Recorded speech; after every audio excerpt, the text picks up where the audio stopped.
Hey there, it's another week, another in real life video.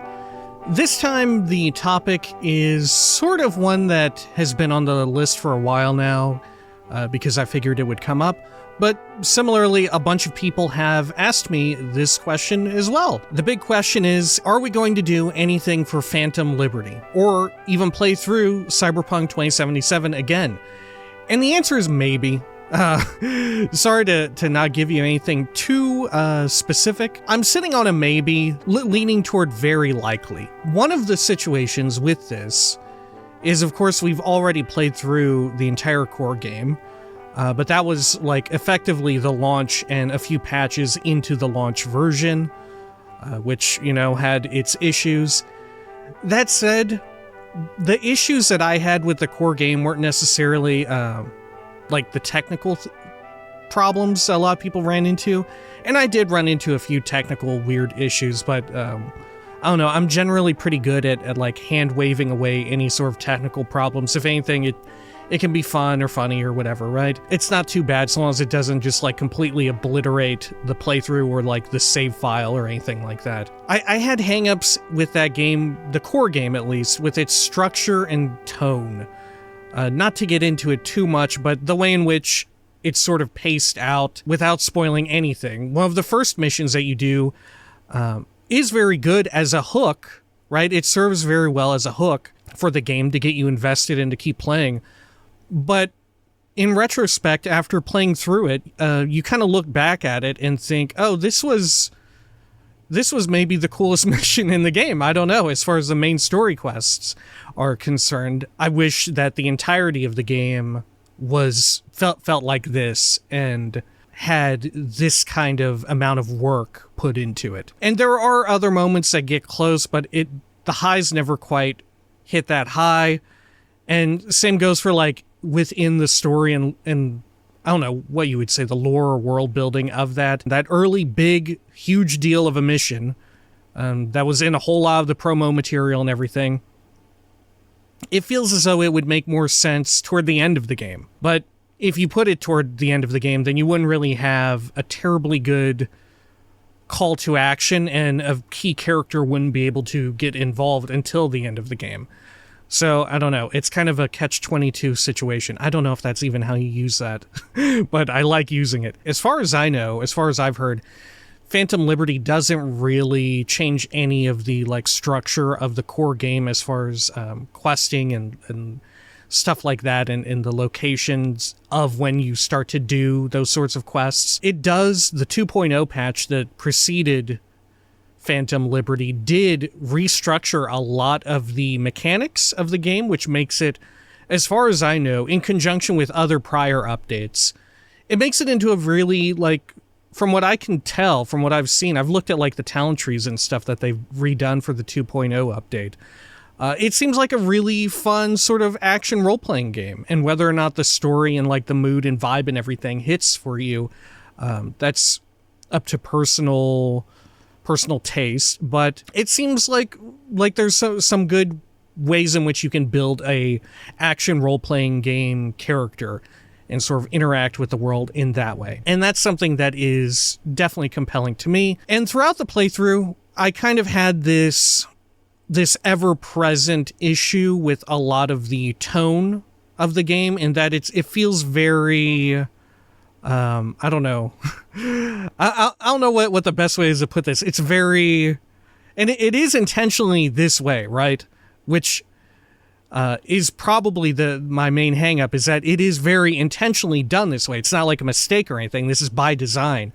That it comes across as very like crude, very juvenile. By design, a lot of the like advertising, the in-world advertising in Cyberpunk is meant to be abrasive. It's meant to be like, oh my gosh, this is assaulting my senses. This is way too much. And in fact, during the flashback sequences in 2077, felt more tonally appropriate, more, not tonally appropriate, but more of the tone that I would prefer. I think Phantom Liberty, from what I've heard, the expansion, does have a more dour, a more serious, somber sort of tone, which is incredibly intriguing to me. That is something that I'm interested in.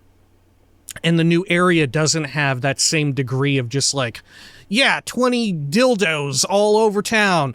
There's a ad playing of someone just orgasming at all times.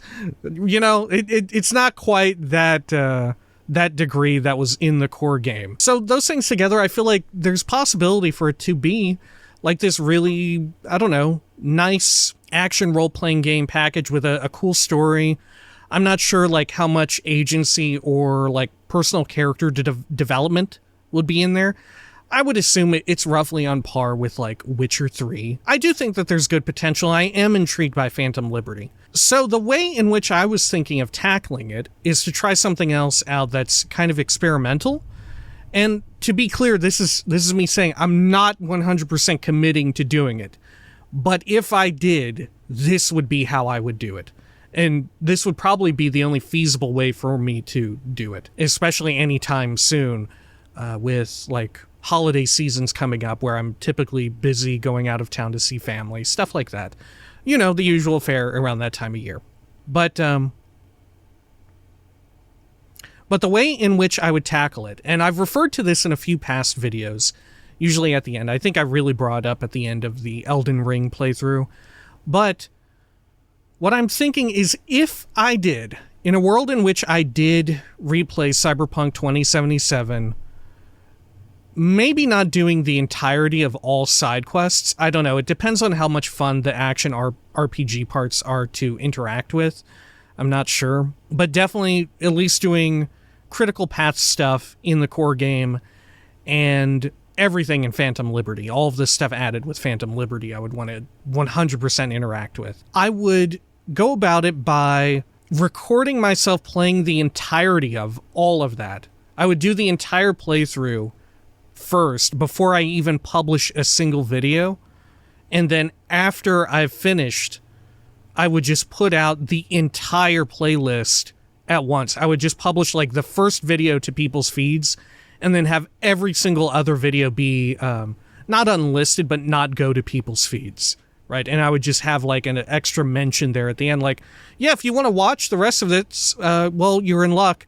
We did the entire thing, right? I'm not sure how it would work out, which is kind of why I'm also intrigued to try it here, because this is such a weird scenario where I'm kind of already iffy on redoing even the critical path of the core game, but I definitely want to do the expansion. But yeah, that's basically what I'm considering doing with Phantom Liberty, because I am very much intrigued. I've seen a lot of the stuff about how a lot of people say, yeah, the story here I think is so much better than even anything in the core game, and that's super intriguing. It does address sort of my issues with the core game's tone, and the action role-playing game stuff seems a lot more sound, a lot more enjoyable to interact with, whereas sort of in the core game, it felt very scattershot, and you were very prone to just being ridiculously overpowered, and the itemization was just kind of all over the place. And from what I can tell, a lot of that has been addressed by either the 2.0 update, Phantom Liberty itself,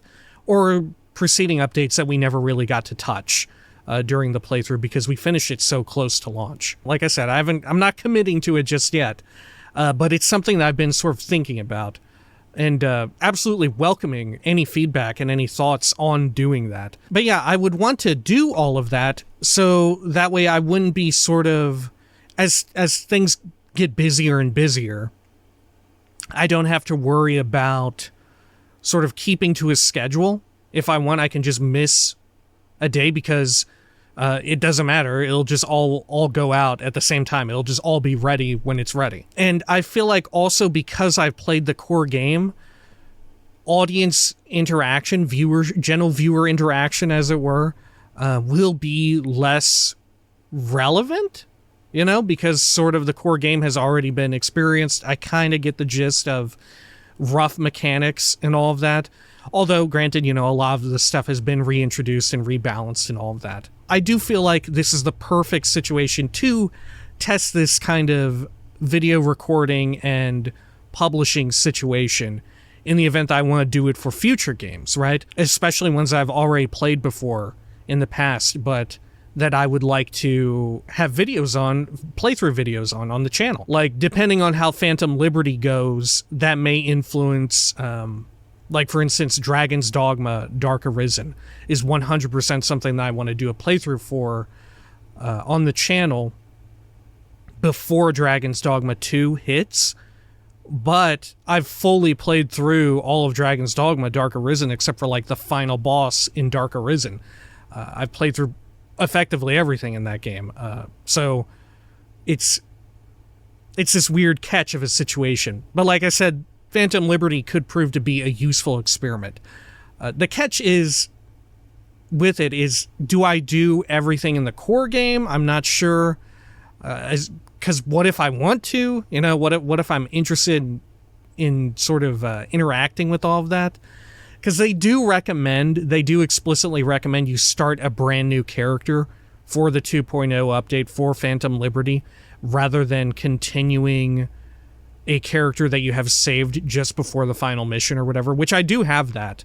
But they recommend against it explicitly in order to get more reacquainted with, like, narrative hooks and all of that and little threads. If/when it ever does happen, who knows when it would even come out. Like I said, it would take a while to actually get it fully done. It would just be the entirety of the playthrough all at once. I don't know. Like I said, it's a weird thought experiment and it may not work out, but it does at the same time feel like Cyberpunk and Phantom Liberty is the perfect situation to test it. Anyway, that ought to do it for this week's In Real Life video.